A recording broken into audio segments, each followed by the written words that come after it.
There is a continent at the bottom of our world. It is a place of almost unimaginable cold, a landmass larger than Europe, buried under miles of ice. We call it Antarctica. For centuries, it was a ghost on our maps, a myth, a final frontier of terrestrial discovery. But this vast white desert is not empty, it is not silent. If you listen closely, it holds secrets. It breathes with the memory of a time long before humanity, a time when the world was vastly different. And now, after eons of slumber, this frozen continent is beginning to speak, revealing a story so profound it challenges everything we thought we knew about our planet's deep past. The wind here is the true architect of the land. It carves the ice into sculptures of impossible beauty. It howls a song of utter solitude. For the modern explorer, it is a constant companion, a reminder of nature's immense and unforgiving power. But beneath the surface, protected from this relentless sculptor, lies an archive, a library of Earth's history, perfectly preserved. Each layer of ice is a page. Each trapped bubble of air is a word. Scientists have drilled deep into this archive, hoping to read the stories of past climates. But they were about to find a chapter they never expected. A chapter written not by ice, but by life. The journey to this discovery was not one of single purpose. It was the culmination of decades of human endeavor, of brave souls who faced the planet's most hostile environment in the name of knowledge. They sought to understand the rhythms of our world, the great cycles of ice ages and warming periods. They built bases, lonely outposts of warmth and light in the endless polar night. They drove tracked vehicles over treacherous, crevasse-ridden terrain, all to collect data, to piece together the puzzle of Earth's climate. They believed they were studying a world of ice. They had no idea they were standing on the grave of a lost world of green. This is a story of what lies beneath. It is a tale of a discovery that began with a single, anomalous reading on a screen, a whisper from the deep, an irregularity that could have been dismissed as an error. But curiosity is humanity's greatest tool. One team of scientists, working in the desolate heart of the continent, saw this whisper for what it was. A clue, a thread. They decided to pull on it. They could not have known it would unravel a history hidden for 90 million years. A history that would transport them and us to an Antarctica that defies imagination. If you're fascinated by the mysteries of our planet and want to join us on more incredible journeys, make sure to subscribe to our channel. Your support helps us bring more stories like this to life. To understand the magnitude of this new chapter, we must first remember the old ones. The heroic age of Antarctic exploration, a time just over a century ago. Men in woolen coats and leather boots, pulling wooden sledges across this very ice. They were not drilling for secrets, they were fighting for survival. Men like Scott and Shackleton and Amundsen. Their goal was the pole, a symbolic point on a map. But in their quest, they painted a picture of this continent, a portrait of brutal, beautiful desolation, a place utterly devoid of life, save for what clung to the coastline. Their journals speak of the overwhelming silence and the biting cold. Their world was one of surface-level truths. The truth of the sastrugi, the hard, wind-blown ridges of snow that could break an ankle or a sledge. The truth of the biting frost that clung to their beards. The truth of the endless, featureless horizon that could drive a person to madness. They saw Antarctica as a great white barrier, a final fortress of nature that guarded the planet's secrets jealously. They mapped its edges, climbed its mountains, and stood at its southernmost point. But the true nature of the continent, the story buried miles beneath their feet, was a mystery far beyond their reach. It was a secret kept by the ice itself. We follow in their footsteps, but with tools they could never have dreamed of. Ground-penetrating radar, satellite imaging, and the drill. A magnificent feat of engineering designed to pierce the ancient ice sheet. Our journey to the site, known as Site 3B, is a modern expedition. We travel in heated crawlers guided by GPS. But the spirit of the heroic age is still here. The landscape is just as intimidating. The scale of it all, just as humbling. The sense of isolation is profound. Out here, you feel the immense weight of the planet's history and your own small, fleeting part within it. The team at Site 3B was part of the International Polar Year Initiative, a global collaboration of scientists focused on understanding our planet's polar regions. They were not seeking lost worlds. They were drilling an ice core, a cylinder of ice that would provide a high-resolution record of the last few thousand years of climate change. The work was slow, methodical, and demanding. Days were spent in the biting cold, maintaining the drill. Nights were spent in the cramped research module, analyzing preliminary data. It was routine, until the day it wasn't. The day the drill broke through the bottom of the ice sheet. The drill had reached a depth of nearly 2 miles. For weeks it had brought up core after core of clear, compressed ice, each segment a frozen snapshot of time. But then, something changed. The strain on the drill motor altered. The chatter of the machinery shifted its tone. On the monitors, the operators saw the drill had punched through the base of the glacier. This was expected. What was not expected was what came next. Instead of hitting solid bedrock, the drill continued downwards into something softer, something completely different.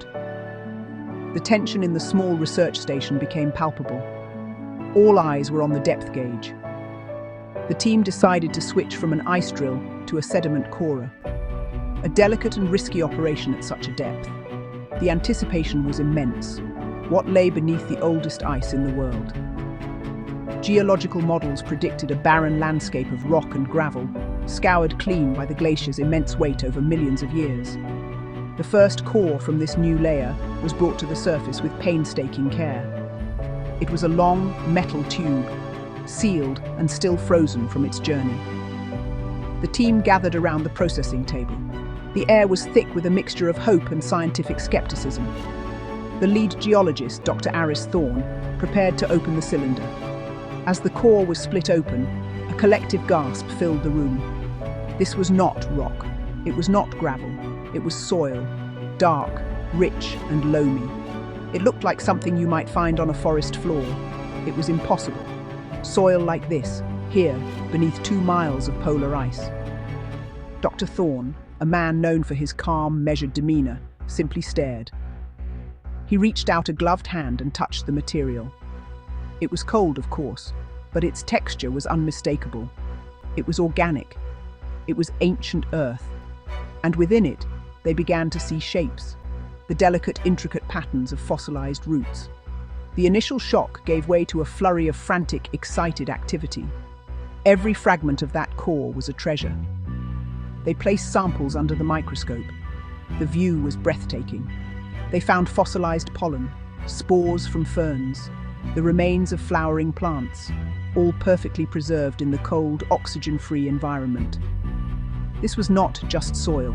It was a time capsule, a complete intact section of a forest floor that had not seen the sun for 90 million years. The team had been looking for a history of ice. Instead, they had found conclusive, undeniable proof of a temperate, vibrant rainforest at the South Pole. The discovery sent shockwaves through the global scientific community. A rainforest at the South Pole. The idea was not entirely new. It had been theorized based on climate models of the Cretaceous period. But theories are one thing. To hold the physical proof in your hands is another entirely. The sediment core from Site 3B was a Rosetta Stone for a lost world. It told a story of a time when Earth was much warmer. A hothouse world with no polar ice caps at all. A world where dinosaurs still roamed the other continents. And here, at the planet's southernmost point, stood a forest. Imagine it. A world without ice. The continent of Antarctica, in the same geographical position as it is today, but covered in a dense, temperate rainforest. The sun would not have shone for the 4 months of the polar winter. The forest would have existed in a state of prolonged, deep twilight. Yet it thrived. The fossil evidence showed a rich ecosystem of conifers, ferns, and flowering plants, adapted to a cycle of continuous summer daylight, followed by months of darkness. It paints a picture of a world so alien, yet so fundamentally familiar. A forest with a canopy, an undergrowth, and a rich soil teeming with life. The implications are staggering. For this forest to exist, global conditions must have been dramatically different. Carbon dioxide levels in the atmosphere were perhaps 5 times higher than they are today. The average global temperature was significantly warmer. The discovery provides a vital data point, a real-world example of what our planet looks like under extreme greenhouse conditions. It is not just a glimpse into the past, it is a potential preview of a future we may be creating for ourselves. The forest of Site 3B is a ghost, whispering a warning from the deep past. The emotional weight of the discovery settled upon the team. They were the first humans to ever see, to ever touch, this lost world. It was a profoundly moving experience. They were not just scientists cataloguing data. They were archaeologists of deep time. They were explorers who had journeyed not across space, but through millennia. Standing on the bleak, frozen surface, they could now imagine the towering trees and dense ferns that once stood in that very spot. The silence of the ice was replaced by the imagined sounds of a living, breathing forest. A world buried, but not forgotten. The story of this ancient world is written in the language of chemistry and geology. By analysing the fossilized pollen and spores, scientists could reconstruct the forest with incredible detail. They identified relatives of modern Araucaria pines, the kind of trees we now find in parts of South America and Australia. This speaks to the time when these continents were all connected as part of the supercontinent Gondwana. Antarctica was not an isolated island of ice. It was a green land bridge connecting vast swathes of the southern hemisphere. Life could, and did, move across it. The climate that supported such a forest is almost beyond our modern comprehension. The analysis of the soil and the trapped organic matter revealed that summer temperatures in this Antarctic rainforest would have averaged around 19 degrees Celsius. Even the water temperatures of the surrounding ocean would have been mild. It was a world without ice, a planet with a completely different energy balance.